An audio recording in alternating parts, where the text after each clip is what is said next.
अब वास्तविकता ये है कि हम परमात्मा को निराकार मानते रहे, लेकिन परमात्मा साकार है। अब आपको हम प्रमाण देंगे। अब आपको सदग्रंथों से रूबरू कराते हैं। सबसे पहले पवित्र वेदों को लेते हैं कि उसमें परमेश्वर के विषय में क्या जानकारी दी है। वो परमात्मा स्वयं ही आते हैं, अपने तत्व ज्ञान को आप ही बताते हैं। ऋग्वेद मंडल नंबर 9 सूक्त नंबर 96 और मंत्र नंबर 16, 17, 18, 19 और 20 में ये स्पष्ट होगा कि वो परमात्मा अपने मुख से अमृतवाणी उच्चारण करता है और वो कवि के नाम से भी प्रसिद्ध हो जाता है, लेकिन वो होता है भगवान ही। वो परमात्मा होता है, अपनी महिमा की अपनी वाणी आप ही सुनाता है, जिस कारण से उस परमेश्वर को, उस अमर पुरुष को कवि की उपाधि दे देते हैं।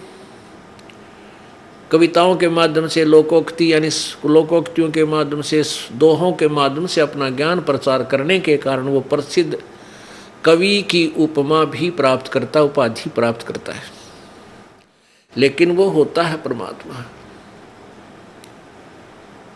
और वो परमात्मा कबीर देव है। वो कबीर वाणी द्वारा अपनी साधना बताता है। ये देखिएगा पवित्र ऋग्वेद हिंदी भाष्य मंडल 9 और 10 महर्षि दयानंद सरस्वती। ये कहाँ से प्रकाशित है? प्रकाशक सार्वदेशिक आर्य प्रतिनिधि सभा, महर्षि दयानंद भवन, रामलीला मैदान, नई दिल्ली। ऋग्वेद आर्य भाषा भाष्य महर्षि दयानंद सरस्वती कृत। मुद्रक हैं Prince offset printers, 1510, Pataudi house, Daryaganj, नई दिल्ली। अब इसमें हम आते हैं मंडल नंबर 9 के सूक्त नंबर 96 में, और मंत्र नंबर 16 से आपको परिचित कराते हैं। देखिएगा ऋग्वेद मंडल नंबर 9 सूक्त 96 मंत्र नंबर 16। इसमें वेद ज्ञान दाता ब्रह्म कह रहा है कि हे परमात्मन, हे परमात्मा, सर्वोपरि रहस्य श्रेष्ठ नाम, ये संस्कृत है ब्रैकेट में जो यहाँ लिखा है, सब आयुध है, श्रोत्र भी पुयमान अभर्ष गुहम चारु नाम। इसका अनुवाद किया इस नाम का, हे परमात्मा, परमात्मन अर्थात हे परमात्मा, सर्वोपरि रहस्य यानी गुप्त, जो आपका श्रेष्ठ, जो तुम्हारी संज्ञा है। यहाँ नाम का इन्होंने संज्ञा लिख दिया, नाम ही लिखना चाहिए था। जो आपका श्रेष्ठ नाम है आप उसका ज्ञान कराएं, अपना वास्तविक नाम हमें बताएं, आपका वास्तविक नाम क्या है। आगे देखो, अब यहाँ हम ज़्यादा ना पढ़ के यहीं आएंगे। अब 17वें में क्या बताया है? उस परमात्मा का वास्तविक नाम बताया है। शिशु जगानम, शिशु जगानम हर्यतम मर्जंती सुबंती वहीन मरुत मरुतो गणेन। ये है कबीर गिरभी, कबीर ऊपर रह लाग रहे हैं छोटे छोटे, आधे रह ऊपर लगे। कबीर गिरभी कावेना कबीर संत सोम, ये कवि ही कह ले, उसको कबीर बोलो। कवि संत सोम पवित्र अत्यति रेभन। इन्होंने क्या अनुवाद किया है? इससे, इसके अनुवाद से आपका विश्वास होगा, फिर ये दास करके दिखाओगा। इसमें लिखा कि शिशुम जगानम, इन्होंने संस्कृत लिखने की चेष्टा की है। उस परमात्मा को, शिशुम का अर्थ लिखा है इन्होंने उस परमात्मा को जो सदा प्रगट है, जो अत्यंत कामनीय है, उसको उपासक लोग बुद्धि विषय करते हैं और उसकी स्तुति द्वारा उसके गुणों का वर्णन करते हैं और विद्वान लोग उस गतिशील परमात्मा का गुणों के गणों द्वारा वर्णन करते हैं। और कवि लोग, इन्होंने इसका अर्थ लिख दिया कवि। इनका ये कबीर गिरभी, इसके दो भाग कर दिए, कवि कवि लोग, गिरभी माने वाणी द्वारा। हम इसको लिख देते हैं कबीर वाणी द्वारा। ये कबीर है, हम इसको कबीर वाणी द्वारा। इन्होंने कवि का अर्थ कवि लोग लिख दिया, हम लिखते हैं कबीर गिरभी, कबीर वाणी द्वारा। काव्यन्य कविताओं से उसकी स्तुति करते हैं। सोम स्वरूप पवित्र वह परमात्मा कारणवस्था में अति सूक्ष्म प्रकृति को गर्जता हुआ अतिक्रमण करता है। आगे देखो, 17वें में स्पष्ट किया उसका नाम क्या है। वह सोम रूप परमात्मा, पालन की इच्छा करता हुआ जो महान परमात्मा। तृतीयम धामम, ये संस्कृत है। तृतीयम धामम, देवयान और पितृयान इन दोनों से पृथक तीसरा जो मुक्ति धाम है, तृतीयम धाम यानी तीसरे मुक्ति धाम में है। मैं विराजम, उसमें विराजमान है। ये ज्ञान योगी इसने अनुवाद करता ना अपनी तरफ से घोषोड़ दिया, क्योंकि इसे हमने ये सिद्ध करना है कि वो परमात्मा किसी एक स्थान पर विराजमान है, तृतीयम धाम में, तीसरे धाम में रहता है। या नीचे आओ, अब 20 में क्या लिखा है। वह परमात्मा जिस प्रकार एक संघ को उसका सेनापति प्राप्त होता है, उसी प्रकार ब्रह्मांड रूपी कोश को प्राप्त होता है, होकर उच्च स्वर से गरजता हुआ इस ब्रह्मांड रूपी विस्तृत प्रकृति खंड में भली भांति प्रविष्ट होता है। यानी वो परमात्मा कहीं से चलकर आता है, फिर इस ब्रह्मांड में प्रविष्ट होता है। और जैसे कि एक मरिय माने मनुष्य सोबर शरीर को धारण करता हुआ अत्यंत गतिशील पदार्थों के समान प्राप्ति के लिए गतिशील होता हुआ धनों के लिए कटिबद्ध होता है। अब इन्होंने ज्ञान तो कहेगा था ही नहीं, खाओ थे दड़ी, पीवा था दड़ी पक्का दूध और दंड पे लिया करता है, दान कहेगा बेरा नहीं था। इसने केवल संस्कृत भाषा जाने था। वैसे तो ये 9वां मंडल का अनुवाद इस महर्षि दानंद का कराया हुआ नहीं है, लेकिन इसके नाम से ये वेद व्याख्या करते तो इनके अनुयायियों ने यह भी तगड़म्बा, यह भी इसके साथ फीत लगा दी 9वें और 10वें मंडल का कि दानंद जी ने अनुवाद किया। वास्तव में इसने अनुवाद नहीं किया इसका। ये देखिएगा, एक प्रमाण दिखाते हैं आपको। ऋग्वेद भाष्यम, भाषाकार हैं महर्षि दानंद सरस्वती, मंडल 1 से 6। महर्षि दानंद ने केवल ऋग्वेद का 1 से 6 मंडल का अनुवाद किया है।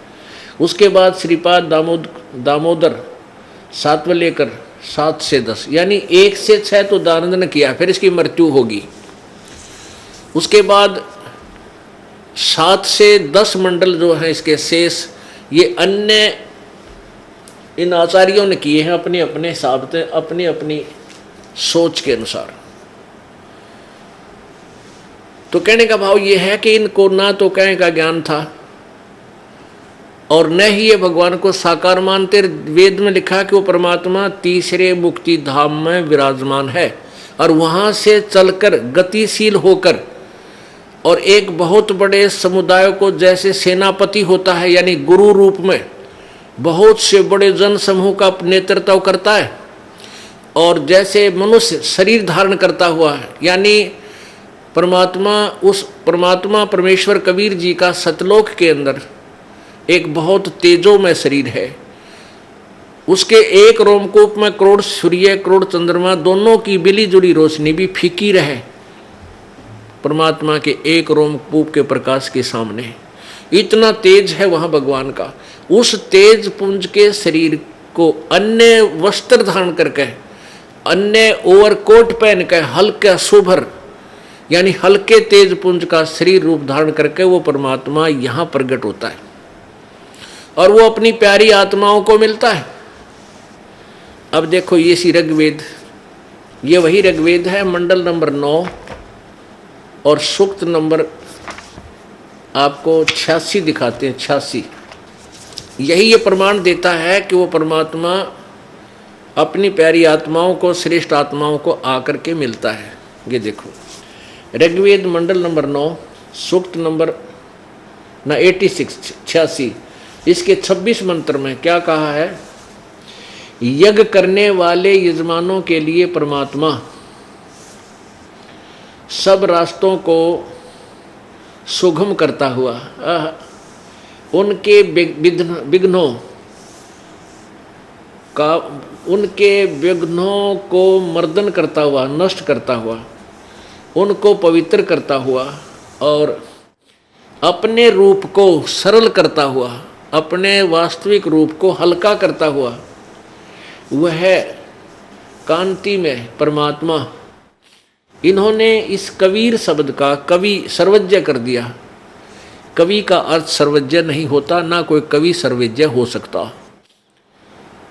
विद्युत के समान क्रीड़ा करता हुआ वर्णीय पुरुषों को प्राप्त होता है। वर्णीय यानी श्रेष्ठ भक्तों को आकर मिलता है वो परमात्मा।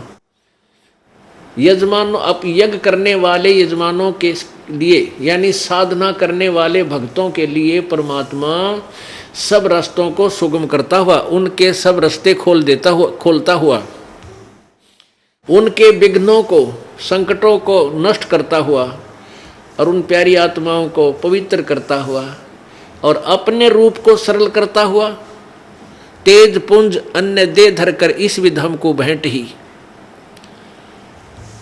वह कांतिमान परमात्मा, वैसे हम इसको कबीर कहें तो अच्छा रहे।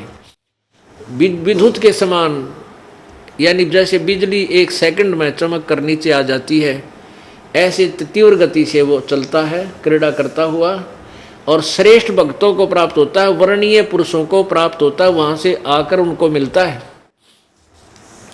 27 में ऋग्वेद मंडल नंबर 9 सूक्त नंबर 86 मंत्र 27। प्रेम की वे सैकड़ों धाराएं जो नाना रूप में सतिथि को लाभ कर रही हैं, वे परमात्मा को प्राप्त होती हैं। प्रकाश पुंज परमात्मा को, प्रकाश का समूह परमात्मा को बुद्धि वृत्तियां विषय करती हैं, जो परमात्मा ध्रुवलोक के तीसरे पृष्ठ पर विराजमान है। एक देशीय है।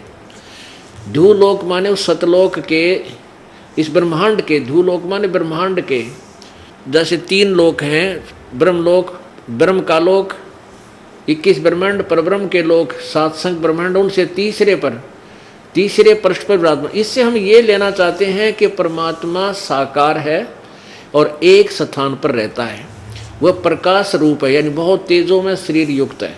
अब ऋग्वेद मंडल नंबर 9 सूक्त नंबर 82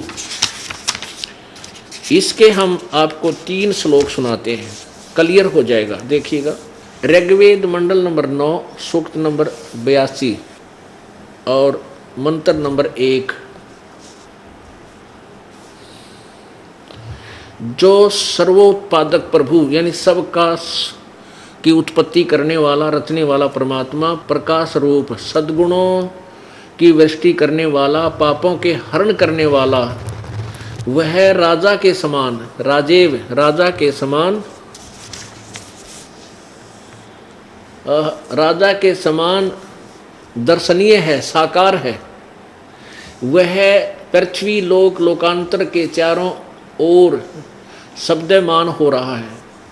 वह वर्णीय पुरुषों को, वर्णीय माने श्रेष्ठ पुरुषों को, जो दृढ़ भक्त हैं यानी सच्चे भक्त हैं, उनको पवित्र करता हुआ प्राप्त होता है, उनको आकर मिलता है वो परमात्मा।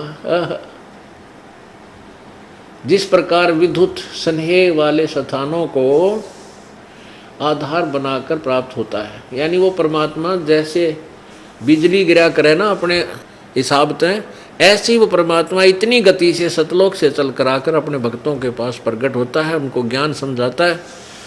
आगे देखो दूसरा मंत्र, ऋग्वेद मंडल नंबर 9 और सूत्र नंबर 82 का मंत्र अब 2 देखते हैं। हे परमात्मन, उपदेश करने की इच्छा से आप, यानी यहाँ सच्चा ज्ञान देने के लिए आप महापुरुषों को प्राप्त होते हो, अच्छी आत्माओं को आकर मिलते हो, प्राप्त होते हो। आप अत्यंत गतिशील पदार्थ के समान हमारे आध्यात्मिक यज्ञ को प्राप्त होते हो, यानी बहुत तेज चलने की गति से हमारे पास आते हो। आप कबीर हैं, कवि सर्वज्ञ हैं, शुद्ध स्वरूप है। हमारे पापों को दूर करके हे सोम आप हमको सुख दें और प्रेम भाव को उत्पन्न करते हुए पवित्रता को उत्पन्न करें। आगे देखो अब तीसरा मंत्र, पवित्र यज्ञों में रक्षा से आप प्राप्त होते हैं।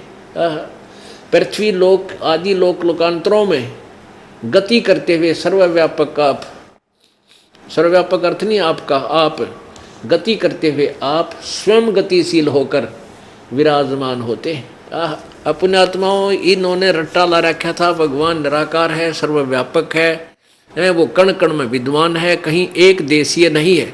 और वे जिसको एक देशीय बता रहे हैं, मनुष्य सदृश बता रहे हैं, वहाँ से साकार बता रहे हैं, वहाँ से चल कर आता है।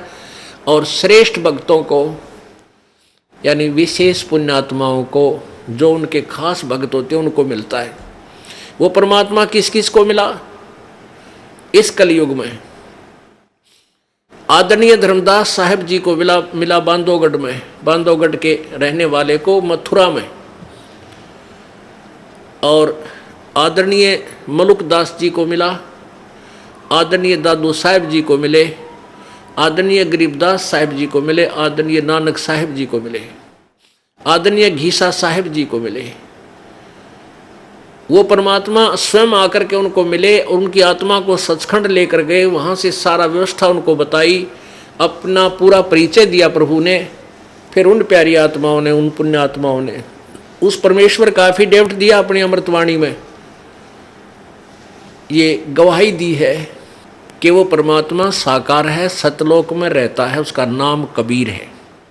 और ये वही परमात्मा है जो बनारस में काशी में आए थे। हम सुल्तानी नानक तारे दादू को उपदेश दिया, जात जुल्हा भेद न पाया, वो काशी माहे कबीर हुआ। अब ये तो सिद्ध हुआ कि परमात्मा सतलोक से चलकर आता है और वो राजा की तरह, मनुष्य की तरह दर्शनीय है, देखने योग्य है। वो अपने खास भक्तों को आकर मिलता है, अपना ज्ञान उनको समझाता है। जो दृढ़ भक्त हैं, श्रेष्ठ आत्मा, फिर वो पुण्यात्मा औरों को बताते हैं और ढोल के डंके पर कहते हैं कि परमात्मा साकार है, वो कबीर है, सशरीर है, वो सतलोक में रहता है।